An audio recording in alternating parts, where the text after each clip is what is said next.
Good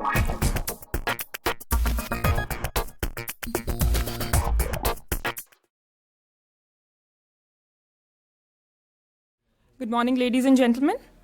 It gives me great pleasure to welcome all of you on behalf of ETI Dynamics and our esteemed partners to convene this dialogue on delivering sustainable social impact through innovation. This year, Sustainable Developmental Goals are being deliberated upon. A climate deal for the future is being negotiated, and governments across the world are looking at technologies to generate greater societal welfare while conserving Earth's limited resources. For a long time, this task of social welfare was seen solely as the responsibility of the government and of the private sector. However, the emphasis on integration of triple bottom line in core business activities has led to increased participation of the private sector in transforming social, economic, and environmental facets of the society. The technical and financial capabilities of private sector players are allowing them to support the government in its efforts to achieve the greater good. They are able to direct the resources available to them, including advanced technologies, to make a positive social impact. For example, in remote villages where conventional power grid solutions could not reach, many companies are providing off-grid renewable energy solutions that meet their energy needs. Similarly, various other areas such as water, sanitation, waste management have significant potential for penetration of technological solutions that can improve the lives of the people, especially the women, in communities across the world that are starved for access to basic amenities and resources. At ETI Dynamics, we believe that it is an opportune time to initiate a dialogue amongst various stakeholders to develop a common platform. A platform that synergizes their efforts for efficient and effective delivery of positive change. In today's dialogue, we have brought together participants from the government, corporates, developmental agencies, foundations, and civil society to share their experiences in community development and their views on the role of innovation in making social impact. So, without further delay, I invite Sanmit Ahuja, CEO of ETI Dynamics, to introduce the panelists and initiate the discussions for the day.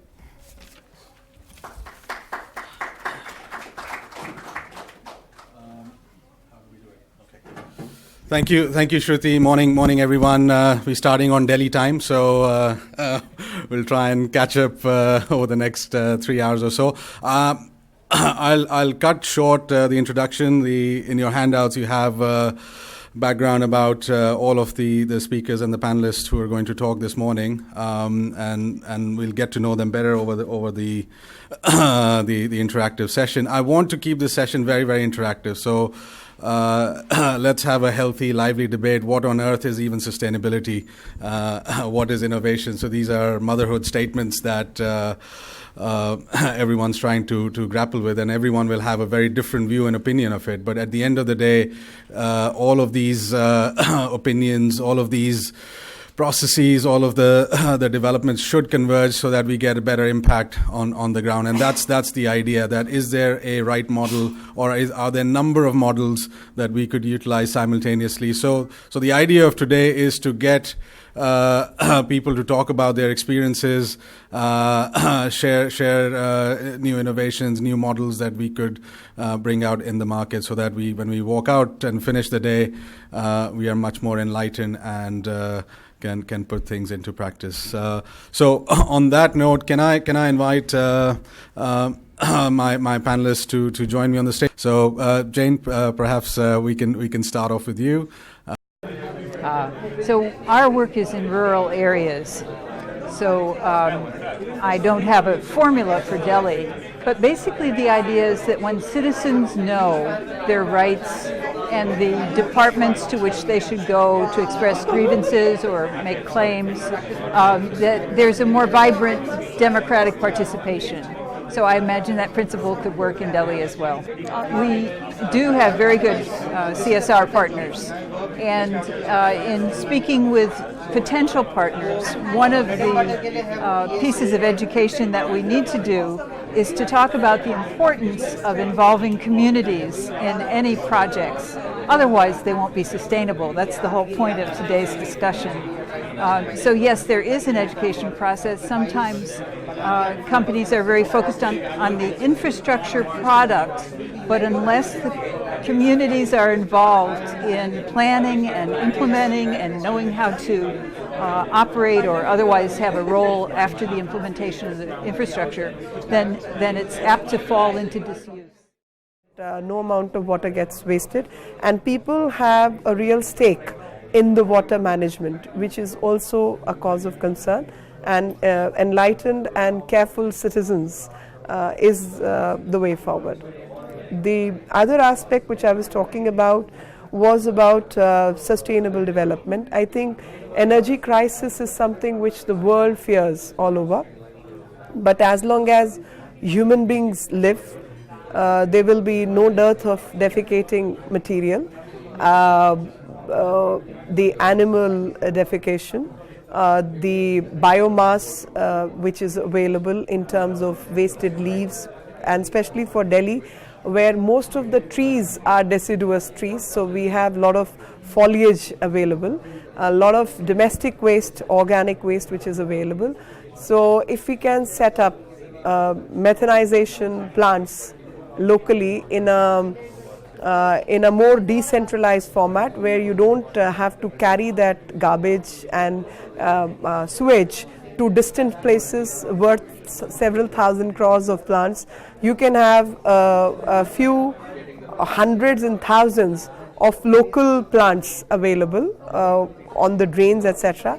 Then you clean up Yamuna, and you also clean up the water, and you also produce your own LPG and CNG locally, where you can run the stations and utilize that as a resource. So there's a huge amount of possibilities, provided people start looking at waste as a resource. And I believe some companies were set up some time back who still hold the license of collecting waste, but in truth nothing much has been done on the ground, and a lot of money and finances have been wasted. And I think Delhi as a city, and which is a lesson for most metros, the waste management is a very big opportunity if we choose to seize. So, I mean, I'm personally pretty passionate about sustainability and also innovations in terms of technology, and very happy to be part of an event which kind of brings the two together. I think in India there is a lot which can be done on both these fronts, and sustainability is very much the need of the hour, both from a company perspective as well as to find the solutions to problems of the community, because some things which people don't realize is the effect of pollution on communities, whether it is water pollution or air pollution. And the marginalized communities actually are the ones who face this problem the most, because if any medical treatment is needed for this, they can't afford it. Similarly, issues pertaining to climate change, it affects agricultural communities the most. So I think, issues like this certainly are close to my areas of interest, and something which India is going to face in the future. So I read a quote sometime back. It said that the only way to make a difference to the environment is to get everyone involved in it. And I think decentralization is a very good way towards that, because people need to feel the kind of the benefits of doing something on their own. And yes, solutions of decentralization to power or to waste management are the ways to go in India. Because a big centralized unit is not something which people associate with to that extent, nor do they see it making a difference to their lives. But when they are involved in things like waste collection and also using that waste and benefit from it, like for example waste can be converted into power, and they get that power, and therefore it makes a difference to their lives, maybe in terms of reducing the cost of power or giving light to a community which doesn't have that. That is when these issues come and interest them. So yes, I would definitely feel that decentralization is a good model. I think the best thing is to kind of form a group with others and pick up something which is relevant to their neighborhood. and start small, but start by making a difference, because it is when people get together and people come together in a common cause that you can truly make a difference at a bigger scale. So what I would tell people is maybe with their friends, whether it's in their school, college, or for older people in their neighborhoods, to do something which makes a difference there, even whether it is planting a few trees every year, simple things like that. That is when people can, you create a kind of a sustainable mass of people who adopt that.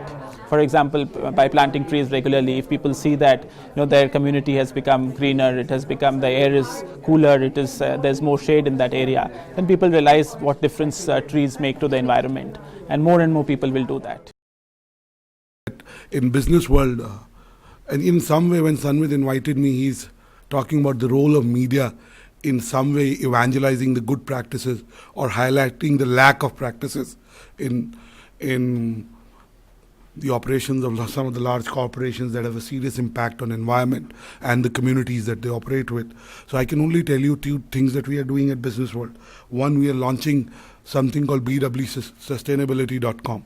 So we believe that sustainability, like Guardian, is a sustainability platform, because in the main product, while we put occasionally some content that is relevant to what we are discussing today, it is something that we don't deep dive in. Second is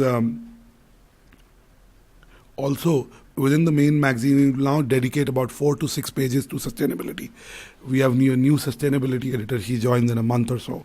So really, from a business world commitment to sustainability and bringing out the good work that companies are doing, and to highlight also where there are lack of these practices, we at Business World will devote more space and more attention to these issues. However, when I was coming today to the session and I was preparing, I said today the idea seems to understand how to assess and mitigate the negative social impact and risks related to large infrastructure development projects, and suggest ways in which companies can be more socially responsible while balancing costs and profits. But I can tell you that, more companies are sensitive and are doing work, but most of these companies do so-called sustainable practices as really a hogwash or a compliance thing. It's a tick mark. It's not really a deep dive. And really we are talking of sustainability and CSR and social impact, but one company has been doing it for more than 50 years. It's Tata's. I mean, what is Jamshedpur? That is the best example of serving a community, of having sustainable practices. And, that was done 50 plus years back. So really, I believe that most companies don't practice what they preach in entirety. They don't practice it as a way of life. But as today's presentation showed, there are companies that are very serious about it. So also, we are discussing this issue when there is a serious debate going on, an issue called land acquisition, which has raised controversy on what is the role of development in the lives of villagers, communities, and the related social impact investment and assessment that needs to be taken into account when you move forward. Well, decentralization of any utility has to be a success in India, because if you look at energy, decentralization is already happening with rooftop solar coming into it, where it's so difficult to get the grid, be it the water grid, the gas grid, the energy grid, or in the case of waste, the transportation network. The cost of transporting waste from site A to site B is just going to increase, and with more and more urbanization happening, the quantities or quantum of waste is increasing in the cities. So I don't think the cities have the kinds of landfill sites needed to process all of that waste being produced. So decentralized is the only approach left. And when the system comes to a break point, I think that's the time when innovation happens. Necessity is the mother of all inventions. So I think we are living through that breakpoint period right now, where a lot of decentralized utilities will start to come up in the near future. So big data, of course, is a whole new industry starting today, both from data collection to data management, mining, and analytical work. But not enough is being done on the environmental problems because we don't have the data sources. So the opportunity India has via the Ganga project, the various pollution-based scenarios that are coming up in the country is to not only create an industry around it, which is to source and collect data using sophisticated instruments, sophisticated sensors, from satellite feeds to feeds coming from drones, to aggregate that data on technology platforms, the big data platforms, and then further analyzing it. So we have 3 new sets of industries on the anvil. Let's use the opportunity that the political climate has raised the environmental debate, the decibels of the environmental debate to all-time high. Let's use the opportunity to create new entrepreneurs and innovations using big data. So the idea of putting today's event was to bring forth the message that it's not just the technology that solves the problem. You also have to look at the economic model, the business model, the financial model, bring it all together, and that's when you start to see solutions. So I don't think technology people understand, maybe some of them do understand the financing jargon and the financing strategies. The finance industry may not understand the complexity of policy making and regulatory, maybe some of them do, but to bring it all together is the necessary set of ingredients needed to bring a more effective and robust and sustainable solution. So the idea of putting the event was to bring all of those stakeholders under one roof so we can brainstorm and appreciate each other's viewpoint.